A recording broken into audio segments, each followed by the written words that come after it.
All right, are we ready?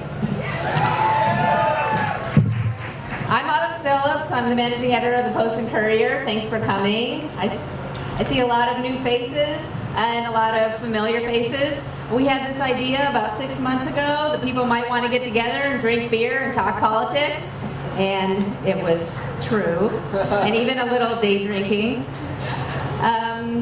I want to thank Palmetto Brewery while we're here. If you've been to these, they've hosted probably 10 of them now. They do it at a moment's notice, and it's wonderful.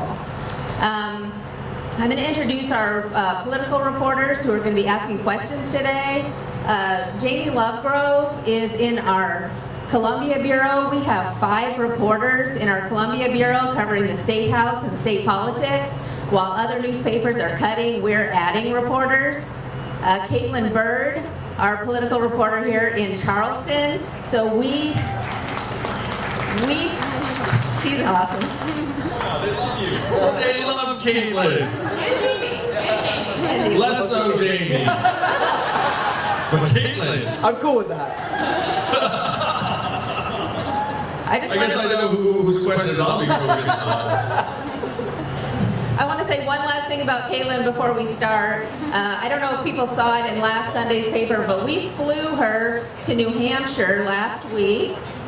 Yeah, to follow Mark Sanford on his presidential campaign for 3 days. She landed at 11 o'clock, and he dropped out of the race at noon. But That's a bad omen for you, Andrew. She didn't have to hit the road for this. But she still followed him for 3 days and wrote a great story that ran in Sunday's paper and is still on our website if you haven't read it. What did he do for the 2 days after he dropped out? You followed him anyway. Anyway, thank you for coming and enjoy Andrew Yang.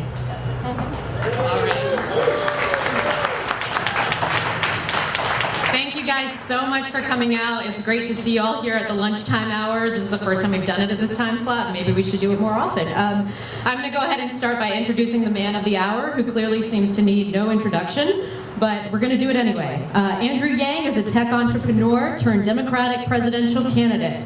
Born in Schenectady, New York, Yang is the son of Taiwanese immigrants who came to America separately in the 1960s, where they later met in graduate school.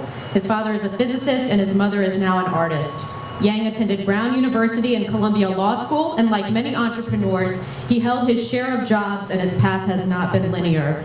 He left a high-paying job as a corporate attorney to join his office mate in launching Star Giving, a website for celebrity-affiliated philanthropic fundraising. It closed right before the dot-com bubble burst, and he wasn't sure how he'd pay off those law school loans, but he was determined.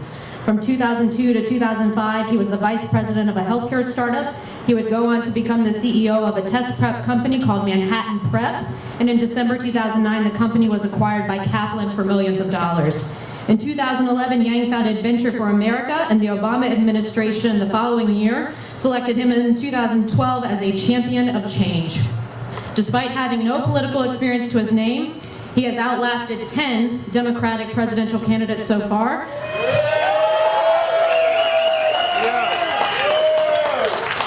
And he is also qualified for every Democratic presidential debate since June and is one poll away from qualifying for December. Oh, yeah.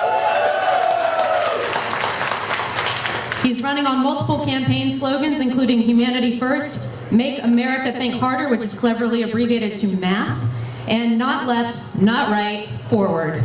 His signature campaign issue is to establish a universal basic income where every American adult over the age of 18 would receive $1,000 every month. His message has spawned a loyal band of followers who call themselves the Yang Gang. So much Yang love here in South Carolina. I love it. And he is married. If you're just Yang curious, you're like, what have I stumbled into? He's married to his wife Evelyn, and they have 2 sons, including their eldest, who is autistic. Let's welcome Andrew Yang. Thank you, South Carolina. All right, so we'll get started. So, as Caitlin mentioned, you have outlasted a bunch of candidates, folks who are senators, governors, members of Congress, folks with a whole lot of political experience. You are beating a bunch of other folks with a bunch of experience in the polls right now. So our first question is just, from the inside perspective, from being the candidate, how did you get here? How did we reach that point where you've beaten all those folks? First, let me say the goal is not to outlast, the goal is to win. Amen. Your question, Amy. So, I spent 7 years helping create thousands of jobs around the country, and I saw firsthand that we were blasting away the most common jobs in our society.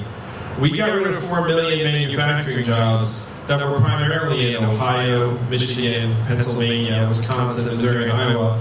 You all lost about 60,000 here in South Carolina, and it's devastated many communities that have not recovered. And so I saw this developing, and I said, okay, we're scapegoating immigrants for problems that immigrants have nothing to do with. And what happened in these manufacturing plants is now migrating to retail, call centers, fast food, truck driving, and on through the economy. How many of you have seen a self-serve kiosk at a fast food restaurant like McDonald's? Every McDonald's in the country will have one by 2021, and they're going to start shifting to the back of the house. How many of you have noticed stores closing around where you live in South Carolina? And why are those stores closing? Amazon's soaking up $20 billion in taxes every single year. How much are they paying in taxes? Zero. That's your math, South Carolina. $20 billion out, zero back. 30% of your stores and malls closed. And the most common job in your state is retail clerk. Average retail clerk's a 39-year-old woman making between $9 and $10 an hour. So your question as to how the heck I got here, I'm talking about the real problems on the ground that Americans can see. And I knew politicians wanted nothing to do with this. If you were generous, you would say they don't understand it, because they don't understand technology's impact on the economy and the labor force. If you were ungenerous, you would say they just don't care, because their incentives have nothing to do with actually solving our problems or improving our lives. They just go from cable news hit to cable news hit, fundraiser to fundraiser, and the Washington wheel keeps on turning, regardless of what happens in our communities. So I was very, very confident that if I talked about the real problems that we were experiencing day to day and proposed real solutions that Americans could tell would actually improve our way of life, that we would grow and grow. And thanks to the Yang Gang, I've been proven right at every turn. So thank you all so much. On the debate stage in Atlanta this week, you spoke for 6 minutes and 48 seconds, which is the least of any of the 10 candidates who qualified. Realistically, what is your plan to make voters take you seriously, and the media? Well, if you look at the polls afterwards and the ratings, I was declared one of the winners of the debate despite talking less than the other candidates. And I don't think Americans correlate like who can blather the most with like, oh, that's my president. You know? If that's the case, we're gonna have a totally different. Well, I mean, maybe I shouldn't go too far on that one. But we've won every debate in terms of the number of supporters. We raised $1 million after 2 of the last debates because Americans recognize the truth when they hear it. When someone's talking about what we can see around us every single day, then this campaign gains energy and strength. And that happened after the debate on Wednesday, regardless of my airtime. I will say that it was confusing because I'm like, yo, I'm right here. Like, my wife was in the arena with me. And so she saw me go through this progression where I went from like raising a hand, and then I did the raise both hands moves, which was kind of awkward. And then I did the I'm going to start talking move. It's like a progression of moves you make when you're out there. And so it was something that I think objective observers would look at and say, like, that does not make sense given the fact that I'm 5th or 6th in the national polls, qualified for every debate. And I'm happy to say that our impact is not correlated to airtime either on Wednesday or in any of the past debates. The New York Times has called you the internet's favorite candidate. You have been extremely popular on Reddit. You had a very popular episode of the Joe Rogan podcast. You've had. Did you watch that as homework? I did. Nice.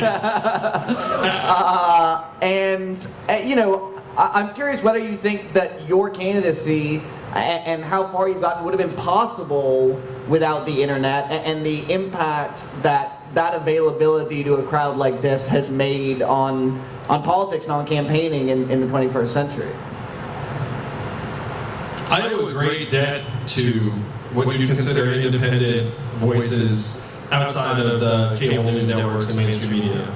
I declared my candidacy in early 2018, and it's not like the cable news channels were like knocking on the door being like, we gotta get Yang on. Like, that's not the situation.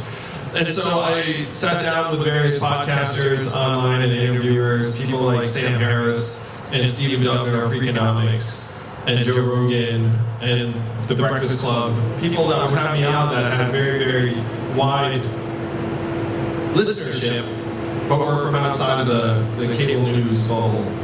And we would not be where we are certainly without those people, those conversations. And that's one reason why we've been growing every period independent of media mentions. If you look at our ratio of polling support to media mentions, we're something like 12 times like the next person. So this is a 21st century campaign, and certainly we would never be where we are if not for the media opportunities that exist now that did not exist in yesteryear. I also want to give a shout out to, this doesn't work, it's the Russians. I always scream with my mic. I just want to give a shout out to the work you all are doing at Post and Courier. Local journalism is so vital to a functioning society and a functioning democracy, and over 1,000 newspapers have gone out of business around the country because they used to have classified ads, now you don't have that. Now, you were very fortunate that you are actually a family-owned paper, and most of the papers have gotten gobbled up by conglomerates and private equity firms that then just try to standardize the reporting, and just everything revolves around the almighty dollar. So I just want to take a moment to acknowledge the journalism and the work you all do.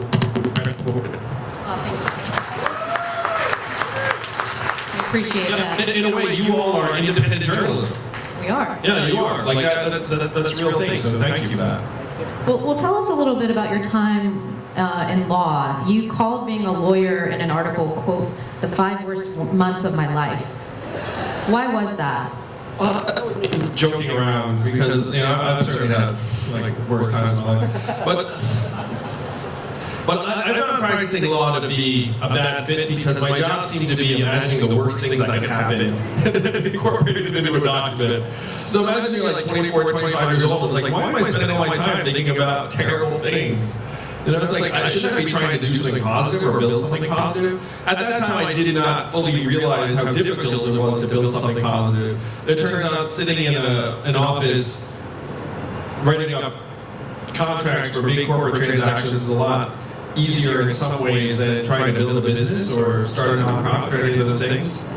But I found that that building something, though it was hard and harder, it was much more rewarding on other levels. And I thought that leaving that law firm job was going to get harder over time and not easier. And so I thought, well, I'm in my 20s, I don't have a family yet, I don't have any of that stuff. Like, if I'm ever going to take a risk, now would be the time.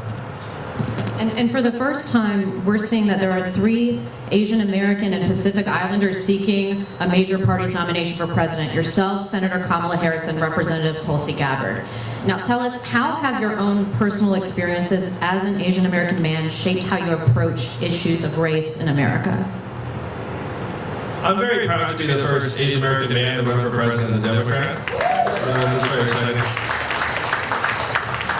At the same time, my campaign is focused on issues that apply to all of us, that are independent of my identity.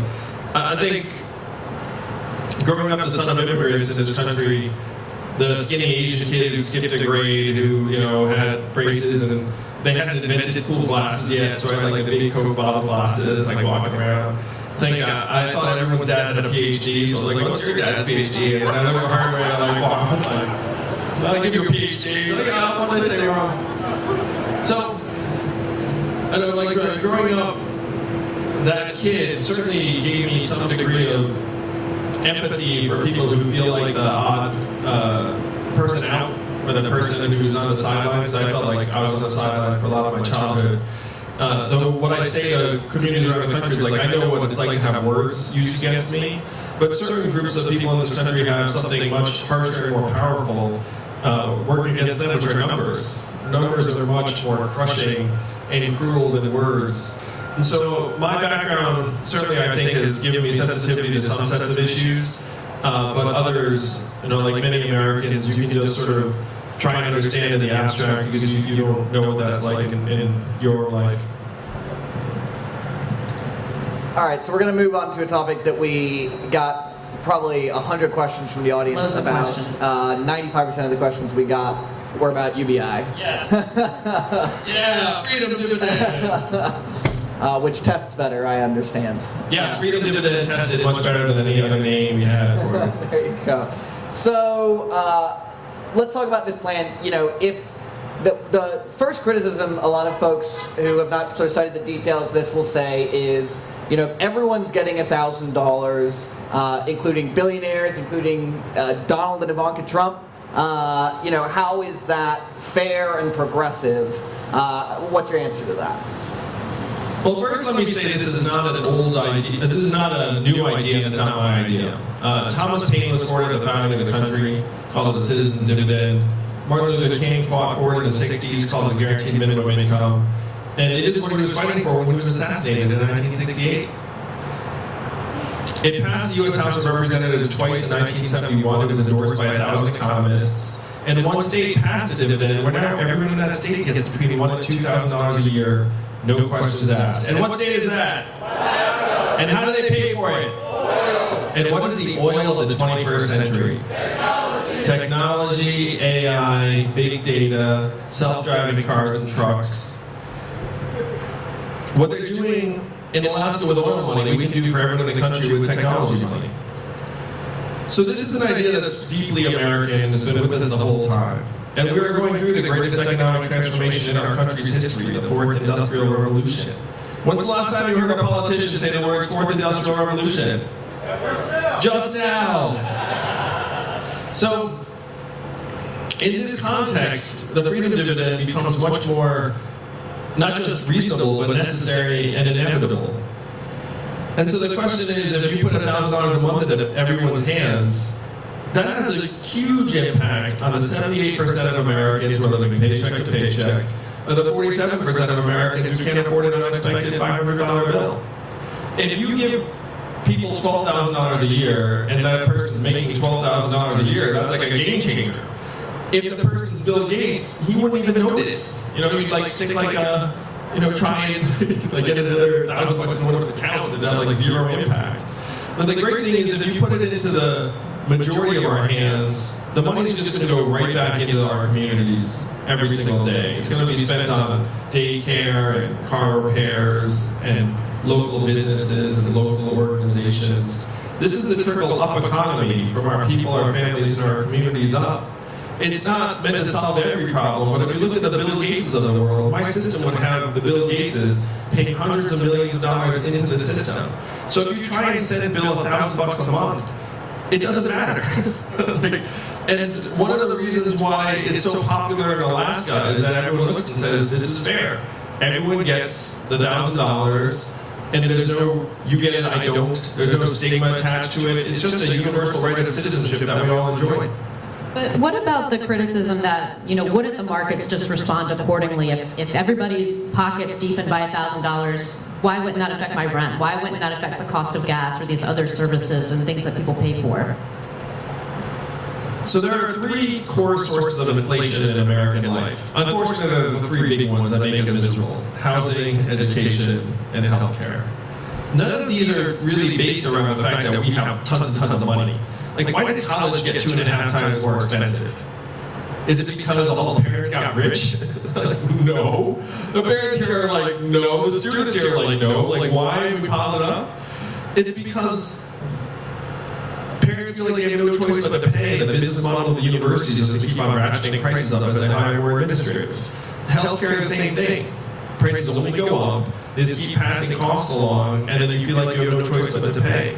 So putting $1,000 a month into our hands helps us manage the worst causes of inflation in those three areas. It increases our buying power, And in all of the other industries where there's actual competition and price sensitivity, you would not see price spikes. I'll give you a couple of data points. Number one, you remember voting for the $4 trillion bailout of Wall Street? No, none of us voted for that. But was there massive inflation afterwards? Also no. Because you pumped all this money into the system, and there was still very competitive pricing competition in food, clothing, media, electronics, cars, like all of those things, the prices have not gone up.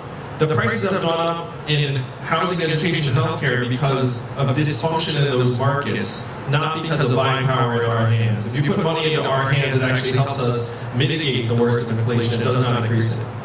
And then just to follow up, how long would you envision this plan lasting? Would there be a sunset provision on it? Do you want it to continue indefinitely? Something else? I would in example, they started the dividend almost 40 years ago, and now, 39 years later, Alaskans love it. Has improved children's health, has created hundreds of jobs, has decreased income inequality, and a majority of Alaskans who are not exactly people that love taxes, said they would accept higher taxes to continue funding the dividend. So as long as it's working for the American people, and we love it, then there's no reason why you would discontinue it. I have a feeling that after the freedom dividend is in place, it will become the favorite thing that for most Americans on what the government does. And as a parent too, I've got 2 young boys, one of whom is autistic. Imagine being a parent and knowing that your kids are getting $1,000 a month when they turn 18. And then do a financial literacy classes their senior year in high school. Do you think they'll pay attention? No. Just a brief aside, it is impossible to teach anyone financial literacy if they do not have money. It's impossible. But if they're getting money and you teach them financial literacy, they're all over that. They'll be like so attentive. And for a parent, you would know that your kid actually has a foundation. Whoa. Has a foundation moving forward. And that $1,000 a month can partially pay for college if they decide to go. We should not pretend that every kid goes to college, though. Only a third of Americans are going to graduate from college. That's one reason it's like, I get like the, hey, like, you know, like college, but like if 2/3 of your people are not going to go to college, why are you subsidizing something for the top third?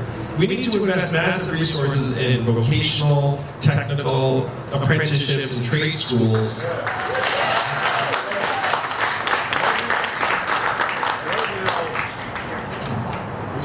Thanks, Haley. Oh wait, I'm back. Right now, only 6% of American high school students are in technical tracks or apprenticeships. In Germany, that's 59%. Think about that gulf. You know, like what should it be in the U.S.? A lot higher than 6%. But as usual, we're taking the easy way out. It's harder to train our kids in the trades, so we throw them in the classroom with teachers and textbooks and pretend they're going to go to college. It's doing our kids a disservice. We're overprescribing college. Kids are pursuing college that should not be pursuing it, and then they're graduating with life-changing debt. Or even worse yet, not graduating. 41% of people who start college will not finish within 6 years. And do you think the universities forgive that debt? Of course not. They're like, oh, you didn't graduate? Like, you know, that's on you. That's not on the 18-year-old or the 20-year-old. That has to be on us to create better paths forward for all of our people, not just people who go to college. How much are you expecting the freedom dividend to cost? And I understand that one of your key pay-fors is value-added tax. Can you explain what a value-added tax is and why you think that's the right way to go? So Amazon's paying zero in federal taxes here in the U.S., and it's not just them. A lot of the biggest companies are paying zero taxes. So then you look around the world and say, okay, there are other smart countries, how do they prevent that from happening? And most every other developed country already has what's called a value-added tax in place, which would give us a tiny toll, a tiny slice of every Amazon sale, every Google search, every Facebook ad, every robot truck mile. Because our economy is so massive and these companies are throwing up so much value, even a mild value-added tax generates over $800 billion in new revenue very, very quickly. Every other smart country has done this. We should too. Why did we not talk about it? Because the companies have bought and sold our government. Because our government doesn't care about actually trying to get us our fair share from the Amazons of the world. Like Amazon literally, freaking Jeff Bezos owns the Washington Post now. He's like hanging out there. Like, and someone talked to, like, someone I know, who's friends with Jeff, said that Jeff knows there is one threat to his business, the U.S. government. And so, you think it's a coincidence that he decided to like locate HQ2 in the DC metro area and bought the Washington Post? It's like the one threat he has to neutralize. So that's what we have to keep from happening, South Carolina. We have to make sure we get our fair share from the Amazons of the world. And if we do that, we can afford this dividend of $1,000 a month because we get the money back in myriad ways. There are 3 ways. Number 1, you put the money in your hands, you spend it here in South Carolina. Do you think you're going to go to the Palmetto Brewing Company a little bit more often? Yeah. Someone here is like, yeah. So when enough of you go, do you think the Palmetto Brewing Company needs to hire another server, another bartender, another salesperson or 2? And then you extrapolate that across all the local businesses, and even the new businesses that might take shape. Do you think people will be more likely to start a new business in a context where everyone's getting $1,000 a month? Yeah, 100%. I've worked with hundreds of entrepreneurs around the country, and you're much more likely to try and start something new if you feel like your basic needs are accounted for and you're not going to starve to death if it fails. So you have this economic growth that gives you back hundreds of billions of dollars over the economy shift. Yeah, let's switch. I'll let you have my mic too. All right. Thank you. Caitlin's mic, awesome. Much better. Much better. So number 1, we get the money back through the trickle-up economy. Number 2, we save money on things like incarceration, homelessness services, emergency room health care. There was a corrections officer in New Hampshire who said this to me. He said, we should pay people to stay out of jail because it costs so much when they're in jail. This is a prison guard. He saw up close that we were spending tens of thousands of dollars per inmate on everything, and he was like, this is not the best use of public money. And number 3, if you put this money into our hands, our families become stronger, healthier, mentally healthier, less stressed out, relationships improve, arguments go down, domestic violence goes down. There was one study that showed that putting this money into our hands would increase our GDP by $700 billion a year just in better health and education outcomes. So we get back a lot of the money in the trickle-up economy. The trickle-down economy has never worked. And even the Republicans who have been championing it actually knew in the side, it's like, hey, this is actually not going to work, but it's a good story. The trickle-up economy would work. You put the value-added tax in place, get us our fair share of the Amazons of the world, we can pay for a dividend of $1,000 a month because we're going to get the value back over and over again.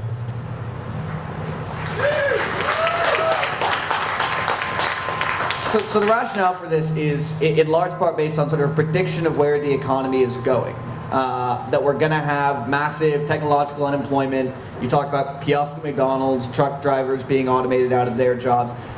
But there have been economists and other folks who have been predicting massive unemployment due to technology for an extremely long time. I mean, pretty much since the cotton gin. John Maynard Keynes predicted that there was going to be a ton of unemployment because of agriculture, losing jobs. And yet we've always found a way to adjust and create new industries, create new jobs. Why were the previous generations wrong, and why do you think you're right? I'd say 2 big things. Number 1, again? Try out. Kind of like a zone of silence. The blackout continues. Yeah, the blackout continues. That's funny. You would never do that. So number 1, the thing that's driven me to such conviction is that I've looked at the underlying numbers, and the adjustment that people imagine would happen, where it's like, oh, people will shift and find new industries and new opportunities, is not happening in real life on the ground right now. Of the 4 million manufacturing workers that lost their jobs, in the Midwest, half of them left the workforce and never worked again. And then of that group, half filed for disability. And you then saw surges in suicides and drug overdoses in those communities to the point that America's life expectancy has now declined for the last 3 years in a row because suicides and drug overdoses have both overtaken vehicle deaths as causes of death in this country for the first time. Do you know the last time America's life expectancy declined for 3 years in a row? The Spanish flu of 1918. You have to go back 100 years to a global pandemic to find a time when our life expectancy declined for 3 years in a row. You want more evidence? Rates of business formation have gone to multi-decade lows in 80% of the country. Interstate migration rates, multi-decade lows. So if you imagine that our people are somehow miraculously rearranging ourselves into the economy of the future, we are not. Like, just all you have to do is actually start tracing the numbers and being like, this does not look like a labor force that's shifting itself and starting new businesses and moving across state lines and doing all the things that you imagine we would need to do in a time of unprecedented change. That's number one. Number two, there has never been artificial intelligence before. This is a different order of magnitude of transition ahead. And it's not just me. MIT, Bain, McKinsey, the Obama White House, they looked at it and said this is going to be 2 to 3 times faster and more dramatic than the first industrial revolution at the turn of the century in terms of number of workers displaced. And the first industrial revolution at the turn of the century included mass riots that killed dozens of people and caused billions of dollars worth of damage. It led to Labor Day as a holiday in response to riots trying to pacify people. It led to labor unions coming into existence in the late 1880s. And then we instituted universal high school in 1911, in part as a response to economic change. So if you think this industrial revolution is going to be 2 to 3 times faster and more ambitious than that one, even based on our history, you would expect widespread, frankly, unrest and despair and some kind of massive social response. So to me, it's deeply frustrating when someone's like, oh, we've been through this before. It's like, are you kidding me? I'm friends with some of the foremost technologists in this country, and you want a conversation we never have? I know what's going on at the cutting edge in our labs in artificial intelligence, and everything's going to be fine. That is never the conversation. I have deep knowledge of what's going on with AI, and it's going to be bad. I spoke to a group of 70 CEOs in New York City, and I asked them, how many of you are looking at replacing your back office clerical workers with artificial intelligence and software? Guess how many hands went up out of 70? All 70. The truth is you could fire any of the CEOs that didn't have their hand up. Because if you are the CEO of a business and someone comes to you and says, I can replace hundreds of your workers with software, you have to do that deal. That's the nature of the system that we have built. Our system is built around capital efficiency and stock market prices. It is not built around our own well-being. Again, our life expectancy is declining while corporate profits go up. There is a 20th century understanding of an economy that has stopped applying. It was that if a company makes lots of money, it has to hire lots of people, has to treat them well, has to give them the benefits, has to care about what happens in its own backyard. Today, none of those things is true. You can build a profitable company, not hire lots of people. If you do hire them, you can make them all temp-gigger contractors. That's why 94% of the new jobs in America are temp-gigger contract workers. You don't have to care about what happens in your backyard because you can sell everywhere. So we have to stop pretending that it's 1970 and start rewriting the rules for our people to address the challenges of 2019. We're going to shift gears now to one of my favorite parts of the Pints of Politics program. One, sound technical difficulties, that always happens. And two, the 90-second question. We ask this of everybody who comes on stage with us. The way it works is in 90 seconds, we're going to ask you to give us your plan for your first 100 days. You will be timed. Are you ready? Sure. All right, and go. So I want you all to imagine Inauguration Day 2021. Andrew Yang is the president. Thank you, South Carolina, because you would have made it happen. And the Democrats and progressives are so pumped to have beaten Donald Trump. They look around and being like, wow, we did it. We took a bet on Andrew Yang and it worked. And we'll all know why I won. It's because of this vision of a 21st century economy that works for us and the freedom dividend. So everyone will be like, freedom dividend. The Democrats will say, yeah, this will make children and families stronger. But then the Republicans will look up and say, wait a minute, do I hate the dividend? Alaska's the only state with one. I don't hate putting more money into Americans' hands. What Republicans hate is a giant bureaucracy that makes everyone's decisions for them. So in the first 100 days, what we're going to do is we're going to get the freedom dividend across the finish line, and then Americans will have this feeling you've not had in a long time. You'll be like, wow, the government did something I love. I love the freedom dividend. And then we'll look at each other, we'll remember that we're all Americans and in it together, and then we'll try and solve the other big problems of this era after we get the boot off of our throats. All right, you did it with 20 seconds to spare.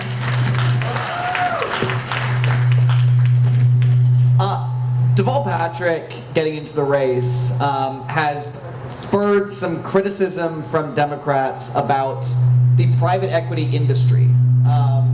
You are an entrepreneur, or serial entrepreneur. You know the value that private investment has, the access to private investment has. Do you think that criticism of Bain has been fair? If so, why? If not, why? I referenced this a moment ago. If you're the CEO of a company, you have essentially one variable you're judged by, and that's the bottom line of the company. So if you buy a company and you find that firing thousands of people will help the bottom line, then you do it.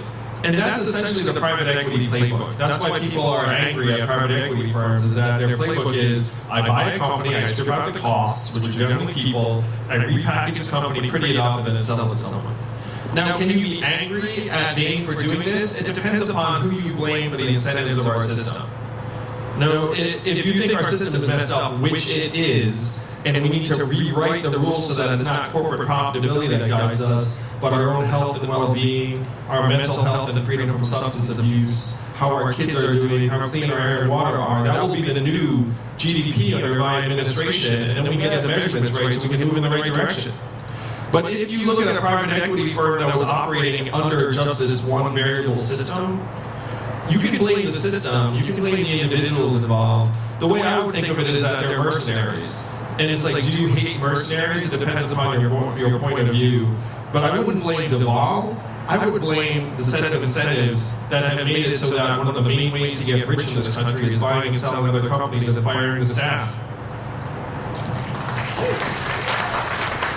The number one issue in every poll of Democratic primary voters in South Carolina is health care. There have been variations of everyone on that stage the other night wants to expand healthcare coverage in some way. There have been variations about how exactly to do it. What is your version of how to do it? I am so frustrated by the conversations around healthcare because everyone's like, how are you going to pay for it? How are you going to pay for it? And what I'm going to say to you is what you all already know. We are already paying for it through the nose. We're paying for it the fact that we can't switch jobs if we want. We're paying for it because 94% of the new jobs don't have benefits. We're paying for it because all of our prices are higher. We're paying for it because people are stressed out about whether they should afford their insulin versus their rent. We're paying for it because it's the number one cause of bankruptcy in this country. But I'm a numbers guy. We're spending $3.6 trillion on our healthcare right now, and 30% of it is waste. Like $1 trillion of waste. So why is there so much waste in the system? It's because our system is not designed to make us stronger and healthier. What's it designed for? To make the drug companies, the insurance companies, and the device companies lots and lots of money. And I have a friend who's a brilliant financial analyst, and she went through the books of these companies, and she said she has never seen price gouging and profiteering at this scale in her life. She says it's so extreme and unsustainable that she's shorting all of those companies, and then she made a donation to my campaign because she says this cannot continue. So we are already paying for it. I'm for a Medicare for All plan that does not get rid of private insurance wholesale. The goal has to be to demonstrate to the American people that this public option is superior to what you're currently paying for, and then have us squeeze out the private insurers by demonstrating that value over time. But I'm not concerned about the cost because we have so much waste and excess in the system that if you rationalize prices, at least you're going to end up getting access up and prices down very, very quickly. And the folks that are going to be feeling the squeeze are the drug companies, the device companies, and the private insurance companies that are essentially right now a hidden tax on the American people. And they're so powerful that they're confusing the political conversation around it. But as someone who's dug into the numbers, this is something that we can improve on through even the most basic change in incentives. You've also suggested in your healthcare plan either free or heavily subsidized marriage counseling for all, which is pretty unique. That's not technically in the healthcare plan, but go on. But it's on your website and your policy. It's very much that. Like, I mean, I love free marriage counseling. I'm just saying that. So why is that important to you as a candidate? How many of y'all are parents like me? All right. So I'm going to speak. I can go by the facts and I can go from my own experience. So the facts are that if you grow up in a two-parent household, the kid has a higher chance of many positive outcomes in terms of their education, their employment, social indicators, etc. So if you're a society and you look around and say, hey, if I have a chance to make it so a kid grows up in a two-parent household as opposed to one, I should do that. And so if it's like a relatively low cost of subsidizing or making free marriage counseling, and you increase that likelihood even like a smidgen, that's a win for society. On a personal level, my wife and I had our first son 7 years ago, Christopher, and I was blown away by how stressed out and exhausted me and my wife were. It was exacerbated by the fact that it turns out that Christopher was autistic, which we did not know, and we didn't discover until he's a little bit older.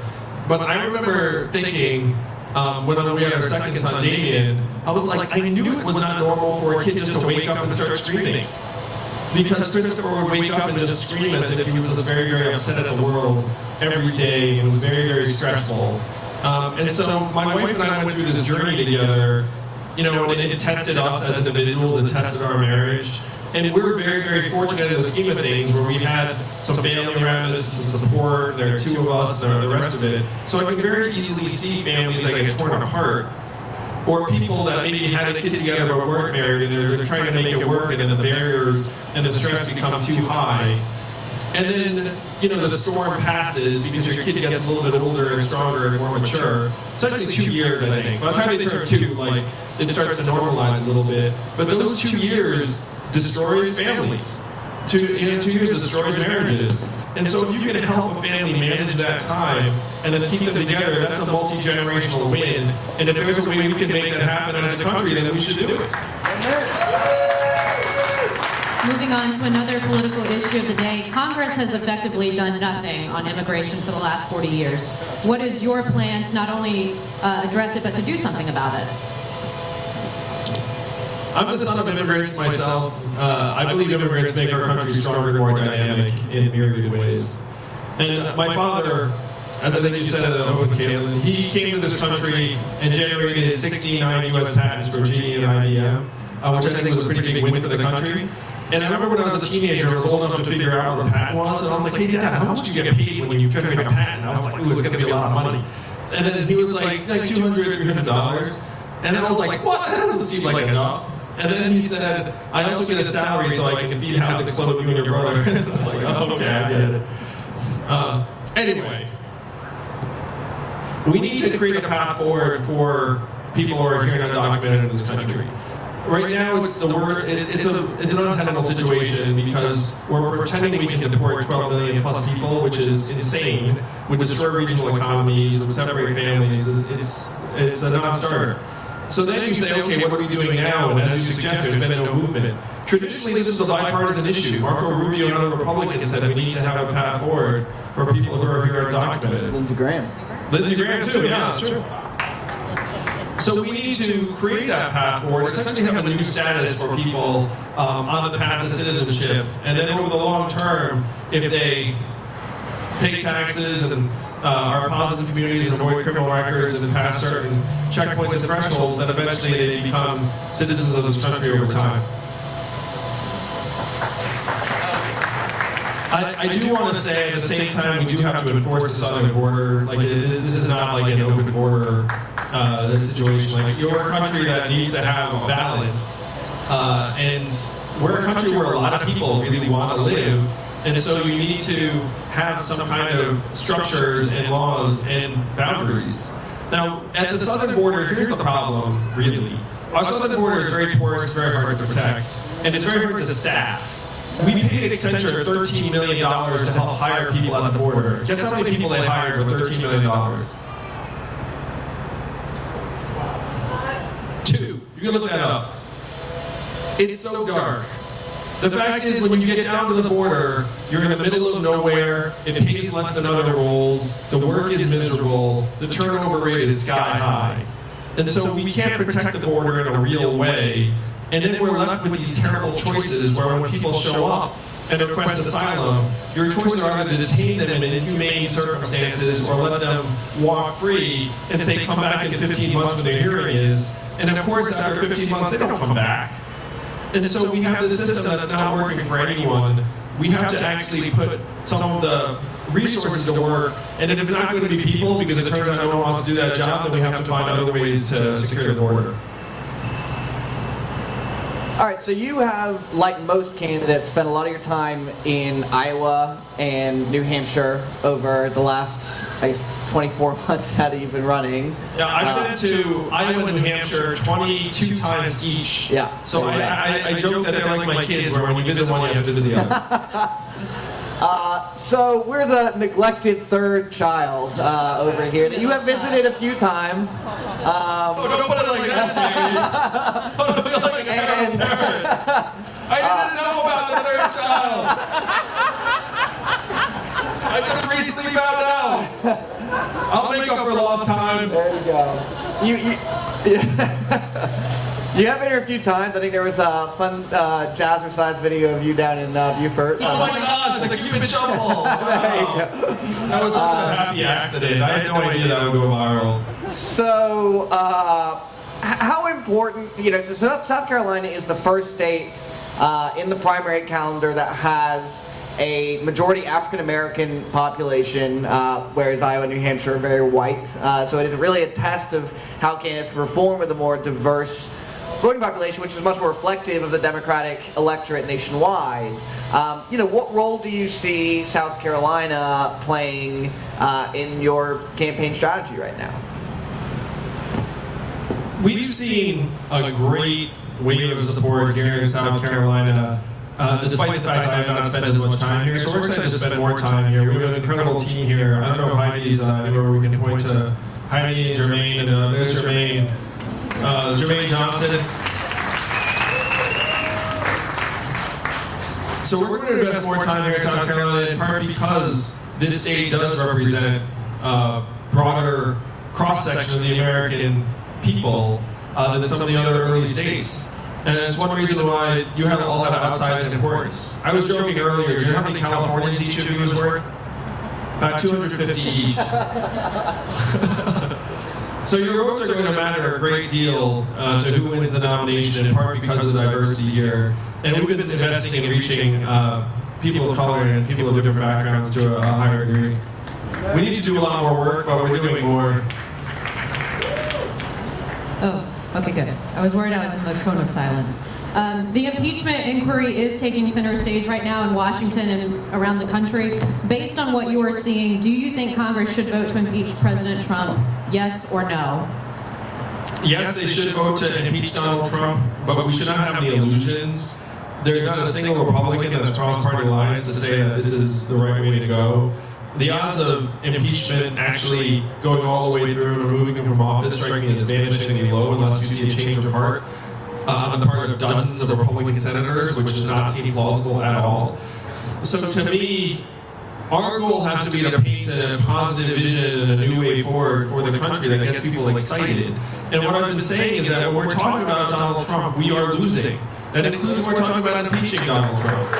He drives on attention, even negative attention, and we have to be taking every opportunity to make a new positive case for the future that Americans can see themselves and get excited about. The Democrats' obsession with Donald Trump, to me, is a loser. Like, we have to actually start thinking bigger about the problems that got Donald Trump elected, which preceded Donald Trump. He's not the cause of all of our problems. He's a symptom. We have to cure the disease. And then you have to start trying to solve the problems moving forward. Because that's why Donald Trump won.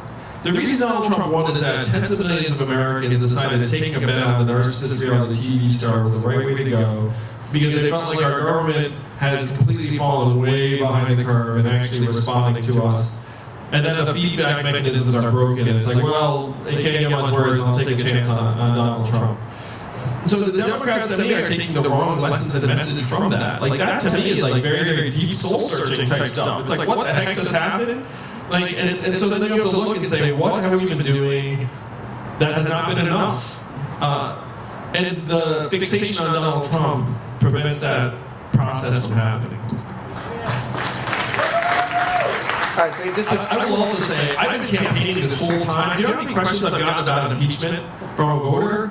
Zero. Not a single voter has been like, oh, like, you know, you watching impeachment hearing today? That just hasn't happened to me. I mean, I'm sure people are watching and care, but like, you know, but it has not been the focus of any of the conversations I've had with voters. All right, so we just have a few minutes left. We haven't asked you about foreign policy. I have sort of one odd way to get, a unique way to get into foreign policy a little bit. So I understand you're a basketball fan. The NBA has recently come under criticism for the way it handled Houston Rockets general manager Daryl Morey's tweet in support of Hong Kong protesters. China is, of course, a massive market for the NBA, and they were all kind of all over the place, but they didn't really defend his right to make that kind of statement, which China was obviously very upset about. You know, on a small scale, what do you think about that issue? But more broadly, what role and responsibility do American businesses and the American government have to uphold our values while we are working with countries, some of whom are increasingly intertwined with our economy, like China, that don't necessarily share the same?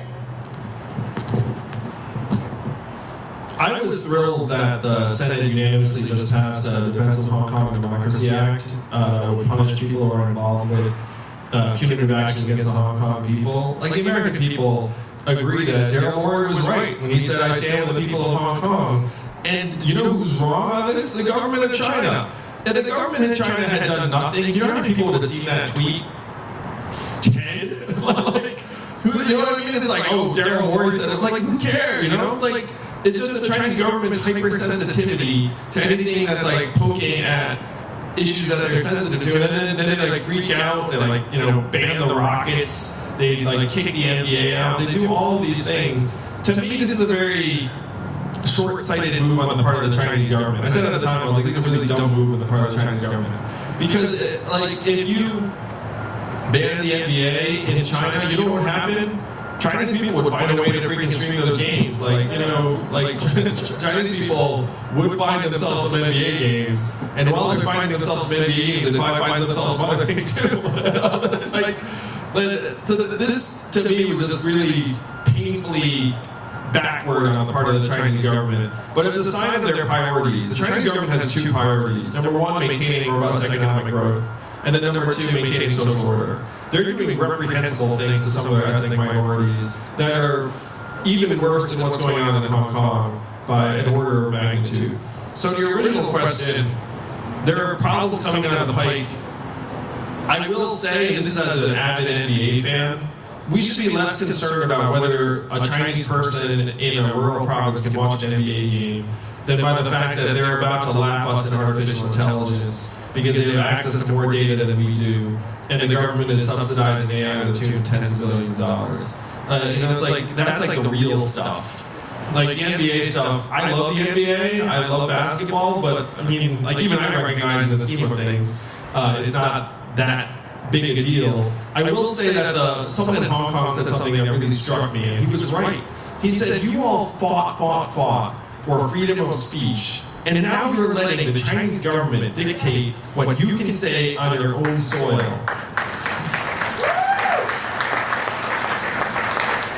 You know, like, values are cheap until they start costing you money.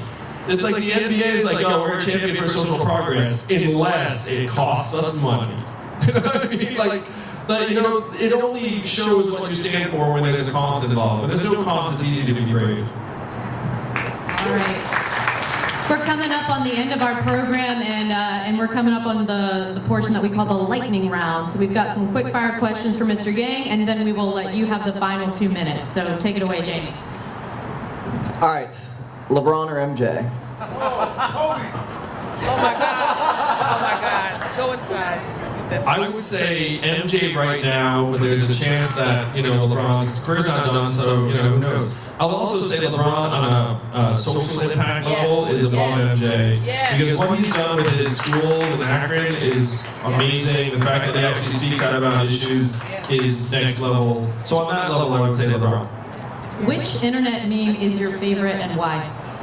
Of myself? Of yourself, yes, let's go. I'm a big Keanu Reeves fan, and there was this recent meme of him being like, this is like in that Netflix movie that I just enjoyed immensely. So I made it. Hope I get the chance to meet Keanu on the track. In the trips that you have made so far, what is the best food you've had in South Carolina so far? I'm gonna say fried chicken. I don't know if that's creative or not, but I've had some delicious fried chicken here in the city. You famously did a 10-hour question and answer session called Ask Andrew. In a few words, how would you describe that experience? Without swearing. In 2 words? In a few words. In a few words? I gave you some wiggle room. Long but fun. There you go. Which 2 books, one fiction and one non-fiction, have most influenced your life? Nonfiction is a book called Built to Last that profoundly influenced my career. It talks about how if you build a quality organization, that's actually the most important thing, and what the organization does is an offshoot of that. And that's something that I've seen to be true. Nonfiction, there was a novel I liked a great deal called Norwegian Wood by Haruki Murakami that had an impact on me as a young man in particular. A controversial one here. Is a hot dog a sandwich? No. Oh. I was thinking about it a little bit. It's a thinker. Do you have a hype song for yourself? I've now been using Return of the Mac as my theme song for quite some time, and it is a hype song. Say, I have very fond associations with that song now because, it comes out. There's one time it was like smoke machines and like fireworks and pyro. So that's my hype song now for sure. Now, if you do not secure the nomination, what is your plan to stay involved and stay relevant? Or do you see this more as a one-and-done bid? The problems that I'm running to solve are big and getting bigger all the time. And I think I said at the debates, my first move was not to run for president because I'm not insane. But if you look at the magnitude of the problems, I looked up and said, what are the realistic solutions you have? And there's really nothing on the list except to try and take control of the government and have it rewrite the rules so that it works for us. If I don't win the nomination, the presidency, these problems are still going to be with us. I'm still going to be a parent. I'm still going to be an American. There's going to be plenty for me to do and the Yang to do to help move the country forward, whether that's in government or outside of government. Could you see yourself running for some other kind of office? I'm in it to solve the problems. I've been asked to run for various offices, and to me, most of those offices would not help us move the ball forward. So if you look at it, it's almost impossible for any of the contiguous states to have a universal basic income because then people would just like move across state lines and be like, yeah, I'm here now. This is a national scale problem. You need national scale solutions, so I would not be attracted to most local offices. If you do, despite the fact and appreciation that local government officials do awesome work, and I think it's powerful. It's just not something I would necessarily do myself. if you do win the nomination, have you thought about who your vice president might be? And specifically, I'm curious, if you had to name someone who has run for president this cycle, Which one would you want to be your vice president? One fun thing about running for president is you actually bond with the other candidates because you're in the same green rooms as them, in the same union halls, and the same. So I text with a half a dozen other candidates. We like give each other words of encouragement and whatnot.